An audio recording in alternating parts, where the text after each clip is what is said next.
Cube Radio. Salut, c'est Charles Dran avec l'équipe dans 5 minutes. On s'intéresse aux sciences, à l'histoire et à l'actualité. Aujourd'hui, on parle d'une mystérieuse invention, celle d'un ingénieur néerlandais qui mourra avant de la rendre publique. Et c'est dommage parce que ça nous aurait bien servi.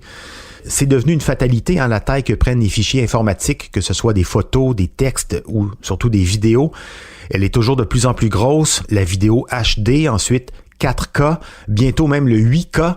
Aujourd'hui, une vidéo peut peser plusieurs dizaines de gigaoctets. Alors, ça prend une capacité de stockage, mais aussi une capacité de transport pour acheminer ces données. Et ça coûte cher. C'est bien beau la 5G, la 6G après ça, mais pourquoi pas trouver un moyen pour que les fichiers qui circulent soient moins volumineux au lieu d'avoir des appareils qui ont plus d'espace de stockage ou des tuyaux encore plus volumineux pour acheminer ces données.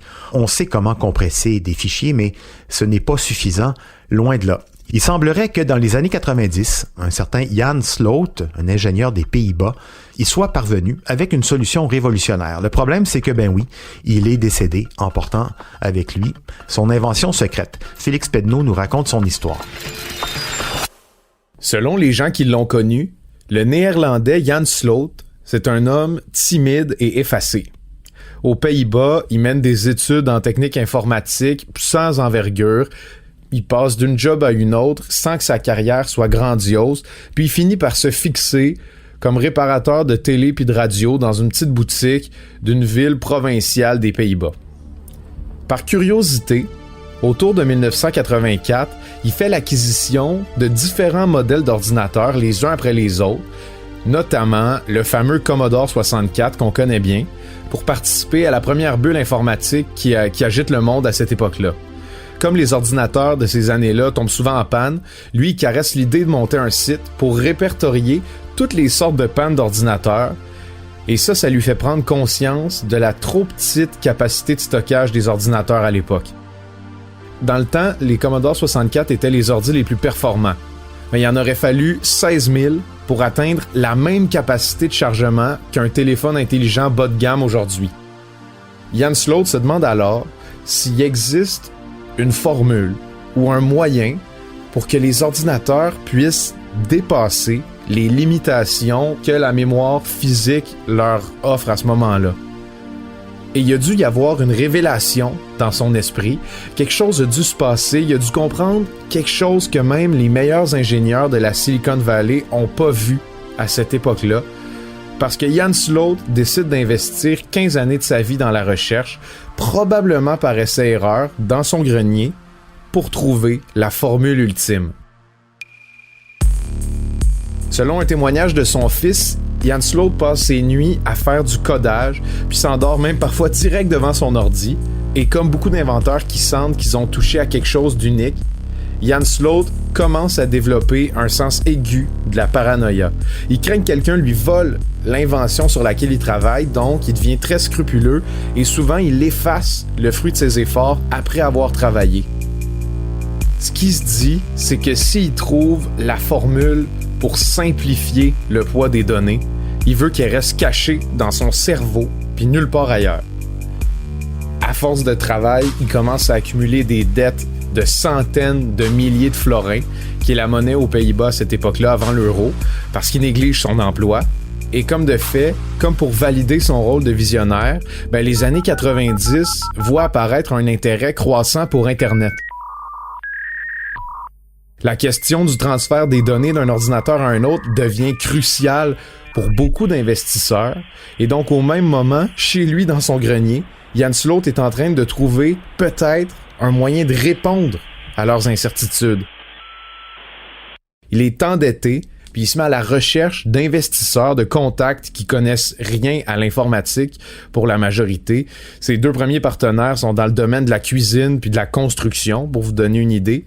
Mais pourtant, il lui suffit de leur montrer le produit de ses recherches, puis tous sautent dans le train sans poser de questions. Plusieurs personnes embarquent dans l'aventure, puis on finit par trouver, d'une personne à l'autre, le moyen de contacter un des ingénieurs en informatique qui est les plus en vogue des Pays-Bas, un certain Roel Piper, qui est le PDG de Philips, le géant de la technologie aux Pays-Bas. Ce que Jan Sloot a montré à ses partenaires d'affaires, donc, il montre au PDG de Philips dans un appartement à Amsterdam. Il relie une petite boîte blanche à une télé avec un câble de transmission de 64 kilooctets et il fait jouer 16 films simultanément.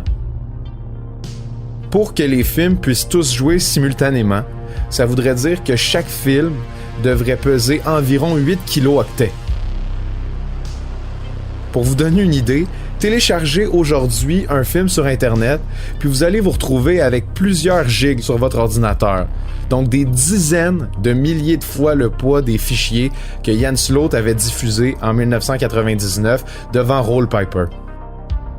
Ce qu'on soupçonne, c'est que Jan Sloot avait trouvé un moyen de désassembler l'information dans les fichiers pour la réduire à des caractéristiques essentielles, mais surtout infiniment légères.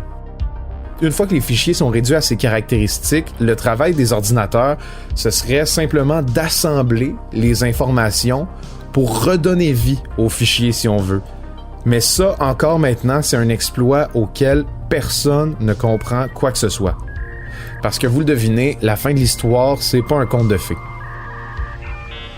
Avec sa boîte blanche, on invite le timide Jan Sloot à faire le tour de la Silicon Valley aux États-Unis. Tout le monde veut rencontrer le phénomène des Pays-Bas qui aurait révolutionné le monde numérique. Mais comme c'est un homme timide, un homme effacé, Jan Sloot aime pas beaucoup sa tournée américaine. Souvent, il refuse de se départir de sa boîte blanche parce qu'il craint qu'on lui vole son idée. Il aurait même affirmé lui-même qu'il veut pas que personne jette un œil au contenu de sa boîte blanche parce que sa solution est tellement simple selon lui qu'il a peur qu'on puisse la comprendre en un seul coup d'œil à l'équipement. Tout ça pour dire que quelques jours après son retour de sa tournée américaine, puis surtout une journée avant la signature de son contrat pour commercialiser son invention, Jan Sloot meurt d'une crise cardiaque dans son jardin. Déjà en 1999, on chiffrait la valeur de sa découverte à 24 milliards de dollars. Puis le code source de sa nouvelle façon de réduire les fichiers numériques à leur plus simple élément, qui se trouvait normalement compilé dans une disquette, mais il n'a jamais été retrouvé.